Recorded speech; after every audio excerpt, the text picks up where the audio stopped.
E o terceiro caso, que é elucidado, do bairro do Aloysio Campos, no dia 28 de agosto, a vítima, o Jailton, conhecido como Branco, foi assassinado dentro da sua residência por dois criminosos, por disparos de arma de fogo e também golpes de faca.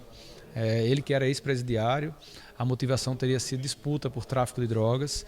Nós conseguimos, nesse caso, novamente com a ajuda da PRF, identificar o veículo utilizado nesse crime. Tivemos uma ajuda fundamental do CICC, do Centro Integrado de Comando e Controle. Aí chegamos até os dois suspeitos, um deles preso pela Polícia Militar, em cumprimento ao mandado de prisão preventivo que já existia, e nesse momento a polícia conseguiu apreender na casa dele armas de fogo, uma pistola, uma espingarda, grande quantidade de munições e de drogas, sendo também autuado em flagrante por tráfico de drogas.